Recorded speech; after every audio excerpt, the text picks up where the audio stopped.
देश की पहली ऐसी महिला सीरियल किलर होगी जो बच्चियों को सिर्फ इसलिए मार देती थी क्योंकि उसे उनकी सुंदरता पसंद नहीं थी, क्योंकि इससे सुंदर बच्चियां अच्छी नहीं लगती थी। वो शायद देश की पहली ऐसी सीरियल किलर थी जिसने सभी बच्चों को पानी में डुबोकर मारा। वो शायद इकलौती ऐसी माँ है जिसने अपने 3 साल के बेटे को सिर्फ इसलिए मार डाला ताकि उसके हाथों हुए या होने वाले कत्ल को लेकर उस पर कोई शक ना करे। यकीनन वो लेडी सीरियल किलर या साइको किलर है जिसने सिर्फ अपने परिवार के ही बच्चों का कत्ल कर दिया, जिनमें उसका खुद का बेटा भी शामिल था, यानी 3 बच्चियां और एक बच्चे का कत्ल, कुल 4 कत्ल। आखिर क्या गलती थी उन मासूम बच्चों की, यानी बच्चियों की? बस एक तरफ सुंदर होना, क्या ये भी कोई गुनाह है जिसकी वजह से उनको इतनी गंदी सज़ा भुगतनी पड़ी, यानी मौत के घाट उतरना पड़ा? ये बहुत गलत था। आखिर उन पर क्या बीती होगी जब उनको पानी में डुबो कर इस औरत ने मार दिया। आखिर ये औरत पढ़ी लिखी भी थी, लेकिन फिर भी कोई ऐसा कर सकता है? ये कैसे कोई सोच सकता है? तो दोस्तों, वो पुलिस कस्टडी में चुनरी से चेहरा छुपा रही थी, फिर बिना चुनरी उसका चेहरा दिखने लगा। उसने पॉलिटिक्स साइंस में एमए और फिर बीएड की पढ़ाई की, यानी हम यह कह सकते हैं कि वह बेहद पढ़ी लिखी थी। यानी उसका दिमाग इसलिए इतना ज़्यादा चतुर और तेज़ था कि वो बेहद पढ़ी लिखी थी। नाम है पूनम। हरियाणा के सोनीपत की रहने वाली पूनम की कहानी वैशीपन, दिमागी फतूरियाँ सनक की कहानी है, जिसका क्लाइमैक्स शुरू होता है 1 दिसंबर को। पूनम और उसका पूरा परिवार रिश्ते में मामा के घर शादी में आए हुए थे। 1 दिसंबर की दोपहर घर से बारात जा रही थी। घर की सभी महिलाएं खुशी खुशी गीत गाते बाराती बन बारात में रवाना हो चुकी थी, सिवाय पूनम के, क्योंकि मामा के घर आने के बाद अचानक पूनम की नज़र 6 साल की विधि पर पड़ चुकी थी। विधि की सुंदरता देखते ही उसके अंदर का हैवान जाग उठा। सुंदरता से नफरत जो थी पूनम को। बारात वाली विधि पर पूनम की नज़र पड़ते ही अब अचानक विधि गायब हो चुकी थी। 6 साल की छोटी बच्ची थी, लिहाजा थोड़ी ही देर में शोर मच गया कि विधि मिल नहीं रही। अब घर के लोगों ने विधि को ढूंढना शुरू किया। तभी कुछ लोग घर के कमरे में पहुंचे। विधि बाहर से लगी थी। अंदर गए तो देखा कि विधि पानी के एक टब में मुर्दा पड़ी है। आखिर क्या बीती होगी उस 6 साल की नन्ही सी बच्ची की माँ पर जब उसने अपनी बेटे को टब में मुर्दा पड़े देखा। जब मौके पर पहुंची तो पानी का टब देखकर पहली नज़र में समझ आ गया था कि इतने छोटे से टब में 6 साल की विधि खुद से डूबकर नहीं मर सकती। फिर जिस कमरे में टब था उसका दरवाज़ा बाहर से बंद किया गया था। इन 2 चीज़ों ने पुलिस को यकीन दिला दिया कि मामला हादसे का नहीं बल्कि कत्ल का है। अब पुलिस ने जब घर में मौजूद महिलाओं से पूछताछ शुरू की तो पता चला कि वारदात के वक्त पूनम के कपड़े गीले थे। घर की महिलाओं ने उससे पूछा भी था कि कपड़े गीले कैसे हैं। अब पुलिस तफ्तीश शुरू कर चुकी थी। फिर पूछताछ में ही पुलिस को पता चला कि उसने बारात में जाने से मना कर दिया था। सीसीटीवी कैमरे में भी कई बार आते जाते उसी जगह दिखाई दे रही थी। ऊपर से कपड़े गीले होने की बात। अब पुलिस ने पूनम से पूछताछ करने का फैसला किया। अब पुलिस ने पूनम से पूछताछ शुरू की। पुलिस को भी लगा कि चलो विधि के कत्ल की गुत्थी इतनी जल्दी सुलझ गई, मगर जैसे ही विधि को पानी में डुबोकर मारने वाली बात परिवार वालों को पता चली, अचानक पिछले 2 सालों में ठीक विधि की तरह पूनम के परिवार के अंदर 3 और बच्चों की हुई मौत सभी के दिमाग में घूम गई। तो दोस्तों, इसी सवाल के साथ कि क्या उन बच्चों को भी पूनम ने ही मारा था ये बात तब तक पुलिस के कानों में भी पहुंची जब पुलिस ने पूनम से फिर से पूछताछ की। इसके बाद तो जो खुलासा हुआ उसे सुनकर खुद पुलिस को भी यकीन पड़ना पड़ा कि पूनम कोई और नहीं, एक साइको किलर है। साइको सीरियल किलर, एक ऐसी सीरियल किलर जिसने अपने 3 साल के बेटे तक को नहीं बख्शा। जब पुलिस ने 4 मासूम बच्चों के कत्ल की वजह पूनम से पूछी तो उसने अपने चेहरे पर बिना कोई शिकन लाए सीधे कहा उसे सुंदर बच्चियों से नफरत है, बस इसलिए वो उन्हें मार देती थी। उसी के साथ वे गुनगुनाई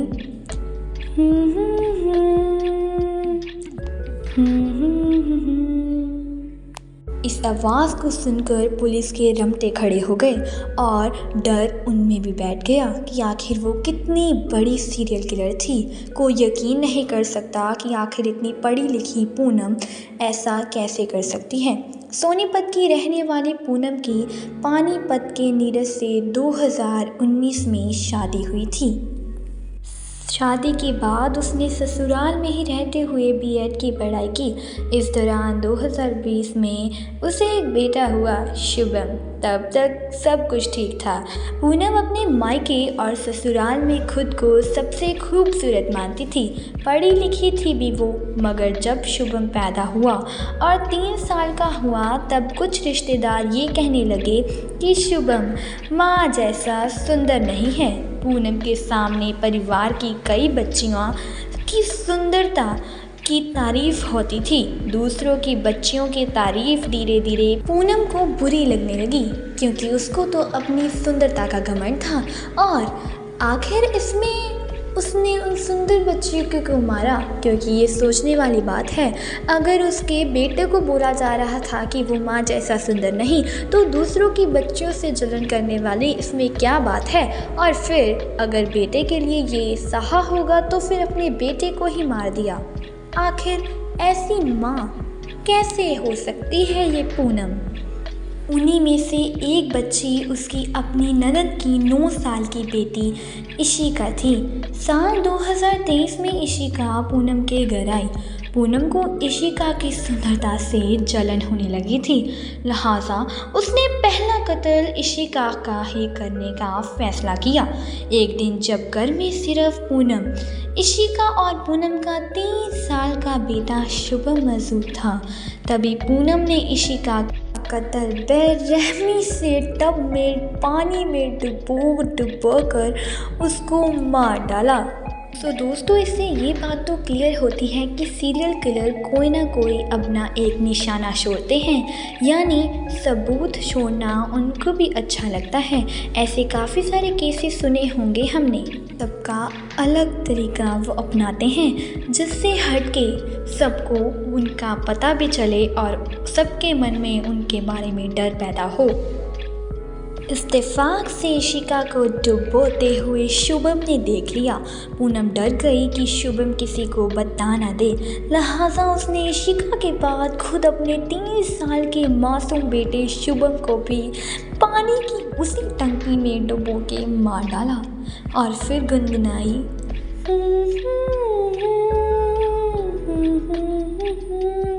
आखिर उसको अपने बेटे पे भी तरस नहीं आया जो कि एक 3 साल का मासूम छोटा सा बच्चा था। ये काफ़ी ज़्यादा सोचने वाली बात है।